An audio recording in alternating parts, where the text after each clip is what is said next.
Do you remember Saturday morning?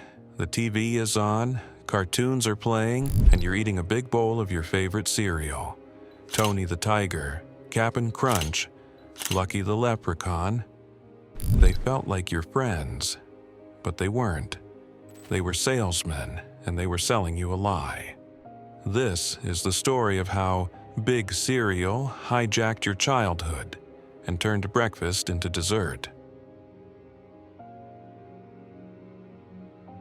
The lie was built on 3 simple words. Part of this balanced breakfast, you've seen the commercials 1,000 times. A giant bowl of colorful, sugary cereal, surrounded by a glass of milk, a glass of orange juice, and 2 pieces of toast. That was the genius of the marketing. The toast, the juice, and the milk were the balanced breakfast. The cereal was just the prize you got to eat alongside it. It was a marketing sleight of hand. The foundation of a brilliant corporate scam designed to create a health halo around a product that was often more than 40% pure sugar. The second part of the strategy was even more insidious: food marketing to kids. Corporations spent billions creating friendly cartoon mascots. These weren't just characters, they were trust agents. Their one and only job was to build a powerful parasocial relationship with you, the child. They were designed to be your allies.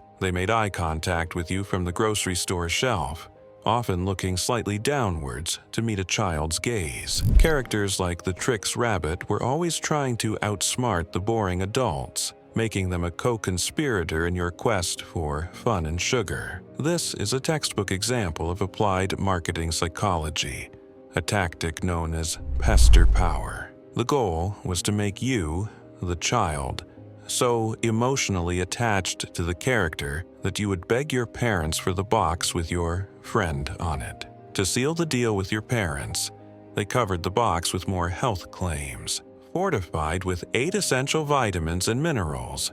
This is a masterclass in misdirection. It's the nutritional equivalent of grinding up a Flintstone vitamin and sprinkling it on a pile of sugar. The fortification is only necessary because the industrial process strips the grain of its natural nutrients in the first place. The deception was so effective that some boxes of sugary cereals like Honey Nut Cheerios, which has more sugar per serving than a Chips Ahoy cookie, even received the American Heart Association's Heart Check seal of approval. It was the perfect crime, a delicious, processed breakfast marketed as a health food and sold to the most vulnerable consumers of all.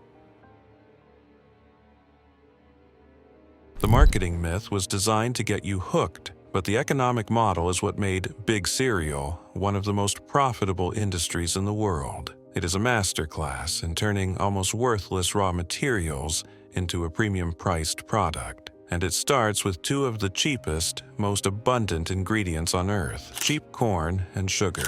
The vast majority of breakfast cereals, from Corn Flakes to Cap'n Crunch, begin their life as a slurry of processed grain flour. Often, this is corn, wheat, or oats, which are heavily subsidized by the U.S. government.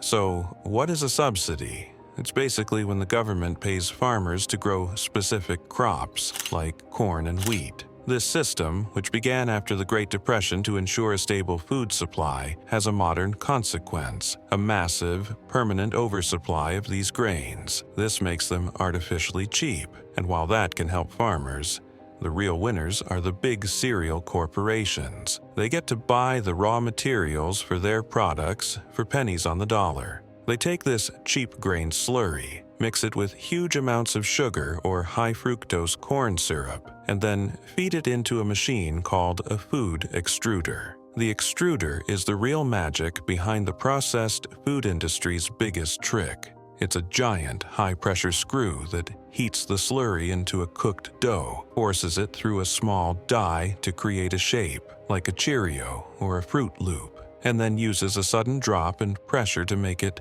puff up with air. This industrial process, called puffing extrusion, is incredibly efficient at creating light, crunchy shapes, but it's a violent process. The high heat and pressure destroy many of the natural nutrients and vitamins found in the original whole grain. This is where the scam gets a second layer. Since the process strips the food of its natural nutrition, the companies then spray a fine mist of synthetic vitamins and minerals back onto the finished product. This is what they call fortification. It allows them to legally claim their sugar puffs are fortified with 8 essential vitamins, a key part of the health halo we talked about. They are simply adding back a fraction of the nutrition they destroyed in the first place. So, what is the actual cost of the food inside that $5 box? Estimates show that the raw ingredients, the subsidized grain, the sugar, the synthetic vitamin spray cost the company as little as 30 to 50 cents. The intricate, colorful cardboard box and the plastic bag inside it, that can cost even more, sometimes up to 60 or 70 cents. You are literally paying more for the disposable packaging than you are for the food. But the single biggest line item on the budget isn't the food or the box, it's marketing. The Saturday morning commercials, the online ads, the budget for designing the cartoon mascots. This can account for $1 or more per box. When you add in manufacturing, shipping, and the massive profit margins for both the corporation and the grocery store, you can see the truth. You're not paying $5 for a nutritious breakfast. You're paying $5 for a sophisticated delivery system of marketing and packaging, built on the back of 50 cents worth of processed, subsidized grain and sugar. It is a perfect system of economic exploitation, profit over health, engineered for a supermarket shelf. So we have a product made from cheap, subsidized grains, processed with a violent puffing method, and then coated with sugar. But how much sugar are we really talking about? Let's look at the evidence. A single serving of Lucky Charms has 12 grams of sugar. A single serving of Fruit Loops has 12 grams of sugar. A single serving of Cap'n Crunch has 17 grams of sugar. These numbers might not sound huge, but let's put them in context. A Hostess Twinkie has 16.5 grams of sugar. A Krispy Kreme Original Glazed Donut has 10 grams of sugar. A scoop of Breyers vanilla ice cream has 14 grams of sugar. A classic Snickers bar has 27 grams of sugar. This means that for decades, Big Cereal has been selling our children a breakfast that has the same, or, in some cases, significantly more, sugar than a literal dessert. They just wrapped it in a wholesome box and called it part of a complete breakfast. The impact of this on our bodies is predictable and catastrophic. When you start your day with a massive dose of processed sugar and refined carbohydrates, it triggers a powerful reaction.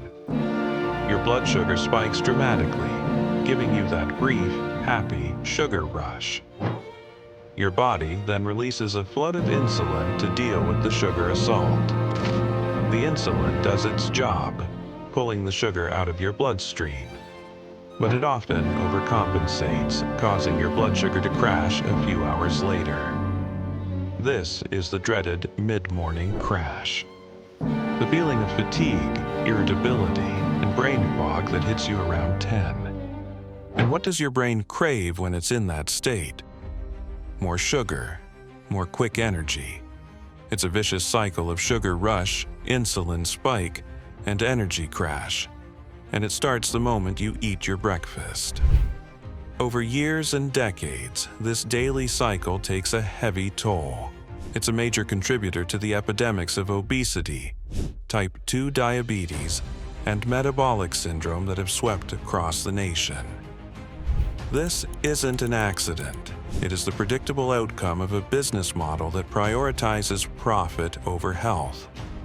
The companies know that sugar is cheap. They know that it's addictive.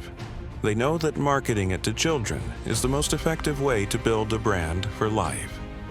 They engineered a product that creates the very problem, a craving for more sugar, that their other products are designed to solve. It's a perfect, self-perpetuating economic machine. A machine that has turned the most important meal of the day into the most profitable one. So, if the cereal aisle is a minefield of sugar and marketing lies, what's the solution? The morning is busy. Convenience is king.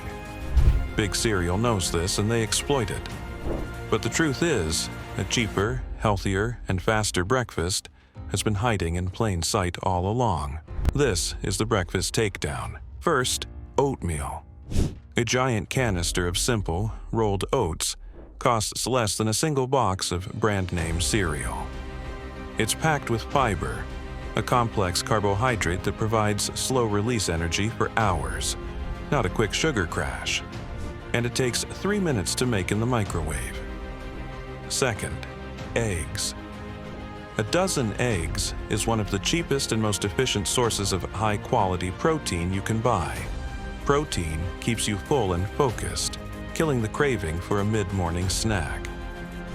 2 eggs can be scrambled in less than 2 minutes. Finally, a piece of fruit, an apple or a banana. Natural sweetness, more fiber, and real vitamins, not a synthetic spray. This is the ultimate breakfast hack. Rejecting the expensive, engineered product that was designed for maximum corporate profit, for a cheaper, healthier, and more effective real breakfast. So the next time you walk down that long, colorful cereal aisle, and you see the friendly mascot staring back at you, you'll know the truth. It's not really a food aisle, it's a masterclass in marketing. A monument to the business of turning cheap grain into billions of dollars. You'll know the difference between a product engineered for shelf space and a breakfast engineered for your actual life. The front of the box is a story. The back of the box is the truth. Taking back control of your health and your wallet starts with one simple choice. Because cheap doesn't have to mean fake. Always read the back of the box. That is Eatonomics.